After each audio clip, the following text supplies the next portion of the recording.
ಭಾರೀ ಮಳೆಗೆ ರಸ್ತೆ ಕುಸಿದು ಕಂದಕಕ್ಕೆ ಬಿದ್ದ ವಾಹನಗಳು. ಶಾಲಾ ಕಾಲೇಜುಗಳಿಗೆ ರಜೆ ಘೋಷಣೆ. ಗಾಜಿಯಾಬಾದ್ನ ವಸುಂಧರಾ ಅಟಲ್ ಚೌಕ್ ಬಳಿ ರಸ್ತೆ ಕುಸಿದು ಕಾರು ಮತ್ತು ಸ್ಕೂಟರ್ ಕಂದಕಕ್ಕೆ ಉರುಳಿ ಬಿದ್ದಿದ್ದು, ಭಾರೀ ಮಳೆಯಿಂದಾಗಿ ನೋಯ್ಡಾ ಮತ್ತು ದೆಹಲಿಯ ಹಲವು ಭಾಗಗಳಲ್ಲಿ ಜನಜೀವನ ಅಸ್ತವ್ಯಸ್ತಗೊಂಡಿದೆ.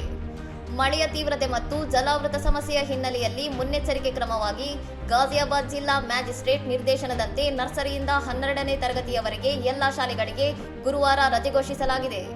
ನೋಯ್ಡಾದ ಸೆಕ್ಟರ್ 115, ದೆಹಲಿಯ ಮೆಹೋಲಿ, ಬಾದರ್ಪುರ್ ರಸ್ತೆ ಮತ್ತು ರಾಷ್ಟ್ರೀಯ ಹೆದ್ದಾರಿ 24ರಂತಹ ಪ್ರಮುಖ ಪ್ರದೇಶಗಳಲ್ಲಿ ನೀರು ನಿಂತು ವಾಹನ ಸಂಚಾರ ಸಂಪೂರ್ಣವಾಗಿ ಸ್ಥಗಿತಗೊಂಡಿದೆ.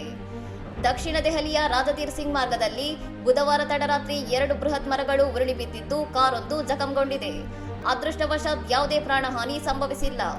ರಸ್ತೆಗಳಲ್ಲಿನ ನೀರು ತೆರವುಗೊಳಿಸಲು ಮತ್ತು ಮರಗಳನ್ನು ತೆರವುಗೊಳಿಸಿ ಸಂಚಾರವನ್ನು ಸುಗಮಗೊಳಿಸಲು ಪೊಲೀಸ್ ಹಾಗೂ ನಾಗರಿಕ ಸಂಸ್ಥೆಗಳು ಹಗಲಿರುಳು ಕಾರ್ಯಾಚರಣೆ ನಡೆಸುತ್ತಿವೆ. ಹವಾಮಾನ ವೈಪರೀತ್ಯದ ಕಾರಣಕ್ಕೆ ದೆಹಲಿ ಎನ್ಸಿಆರ್ ಪ್ರದೇಶದಲ್ಲಿ ಸಂಚಾರ ಅಸ್ತವ್ಯಸ್ತವಾಗಿದ್ದು, ಸಾರ್ವಜನಿಕರು ಅನಗತ್ಯ ಪ್ರಯಾಣವನ್ನು ತಪ್ಪಿಸುವಂತೆ ಆಡಳಿತ ವರ್ಗ ಎಚ್ಚರಿಸಿದೆ.